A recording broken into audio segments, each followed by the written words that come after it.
Today, everyone, our study is all about online misinformation and its influence on the Fullbright college student. In this part, I will discuss the background study and research problem that guide in our research. In today's digital age, students spend a lot of time online for learn, to communicate, to research and social interaction. So because of this, students are constantly exposed to different kinds of information from social media platforms, website, videos, and group chats. But not all information found online is accurate and trustworthy. Sometimes false or misleading information spread quickly on the internet. So this is what we call online misinformation. So it can be shared intentionally or unintentionally. And a student may believe or share it without checking if it's true or legitimate. So since students usually scroll through the content very fast, they may not always verify the credibility of the information they see online. So, because of this issue, our study aims to understand how the misinformation affects the students, especially in the terms of their behavior and decision making and ability to identify the reliable of information. Now, for our research problem, our study seek to answer the five important questions. So first, we want to know how often students are exposed to online misinformation. So this helps us to determine if the misinformation is common and experienced among the student. So second is we identify the most common types of misinformation encountered by the student. So this may include the fake news, dated content, misleading posts, or false academic information. Then third, we examine the most frequent source of misinformation.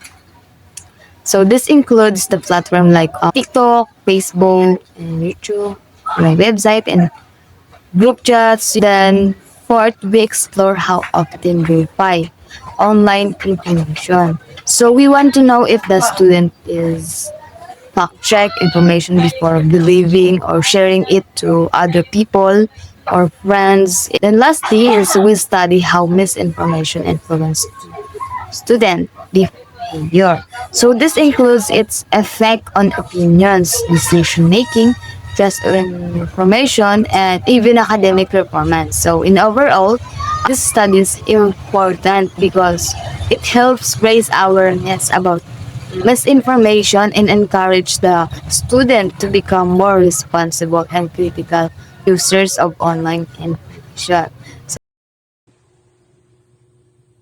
Good day, sir. For our methodology, we use a descriptive quantitative research design because our goal was to describe and measure the current situation without manipulating any variables.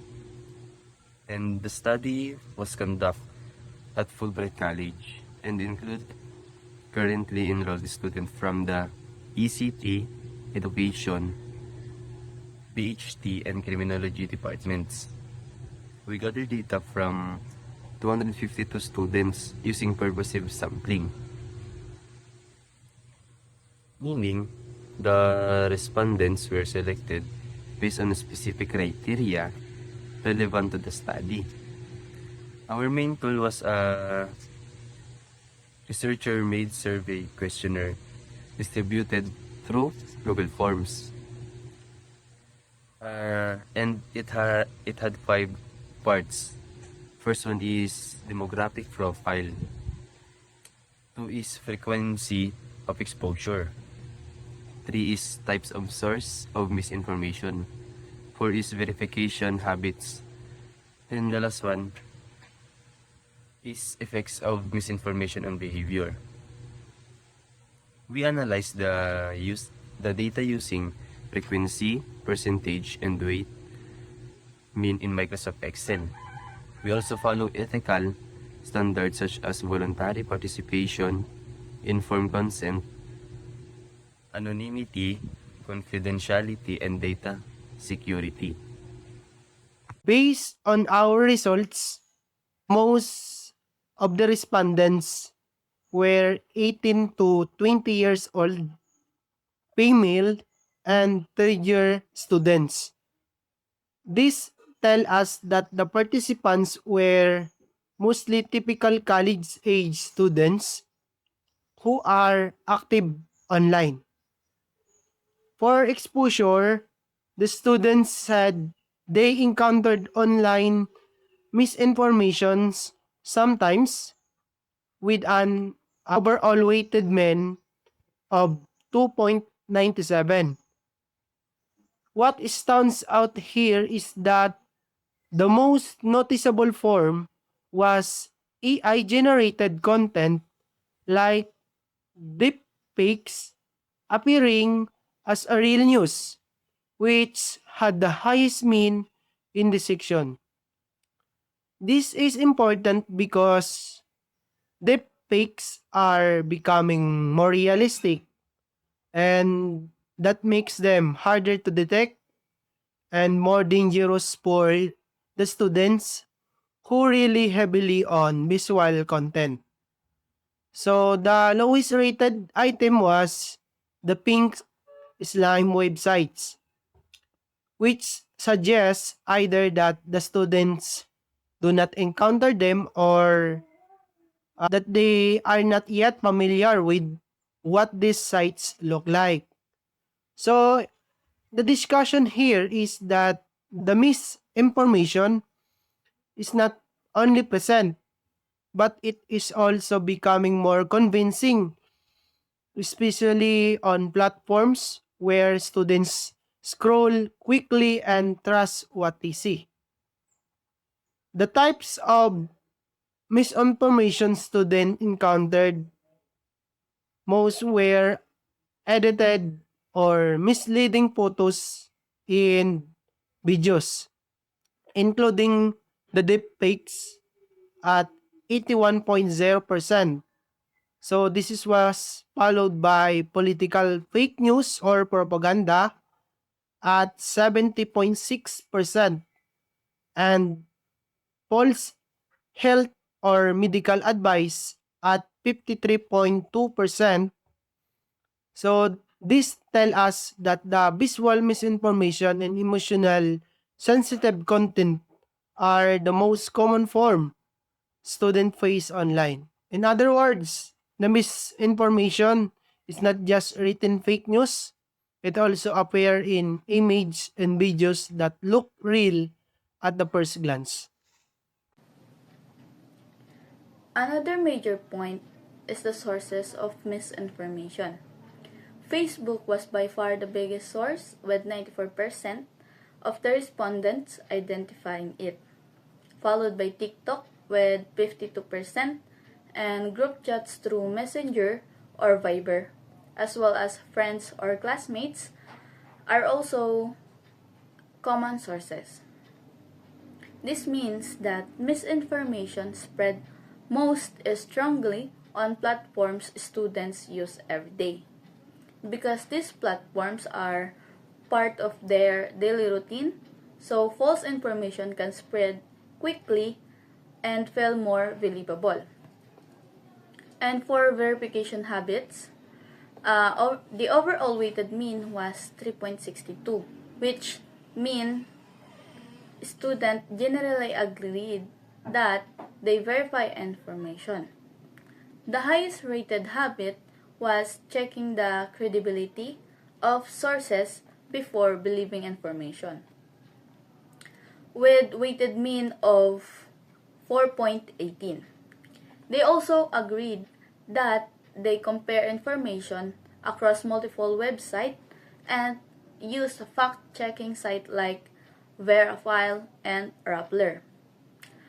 This is a positive sign because it shows awareness. However, the use of advanced tools such as AI detection and reverse image search was still neutral, which means these tools are not yet part of their regular habit.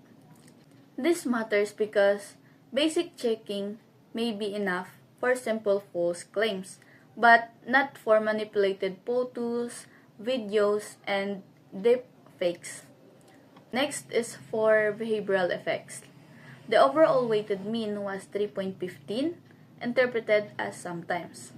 The most significant effect was that misinformation caused students to doubt the credibility of mainstream news organization, which had a mean of 3.68, the only item that reached often. That is very important because it shows that misinformation does not only affect the students' belief, it also affects the sources that they trust. Students also sometimes change opinions on socials or political issues after reading false information, felt digital fatigue, and become less likely to trust news online. This suggests that even occasional exposure can weaken trust, shape opinions, and create stress when students try to decide what is true. So, as we move into a discussion, our findings show that online misinformation is a real concern among Fulbright College students. So even though exposure is only sometimes, it still has meaningful effects on how students think and act. The dominance of Facebook and TikTok, as sources suggest, that misinformation spreads quickly on social media, especially on platforms students use daily. The high rate of misleading photos, videos, and deepfakes also shows that visual misinformation is especially dangerous because people often trust what they see.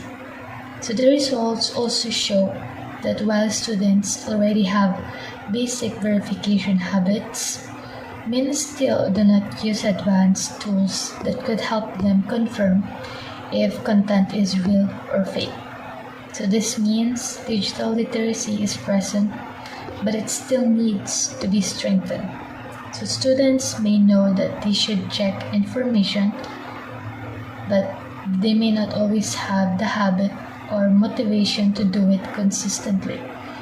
In conclusion, our study shows that online misinformation affects Fulbright College students.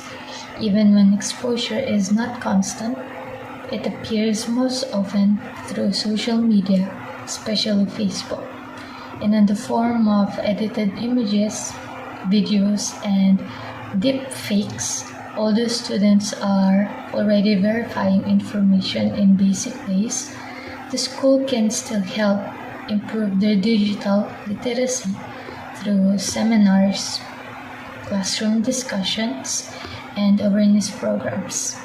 By strengthening students' ability to identify and verify false information, we can help them become more critical and responsible users of online content.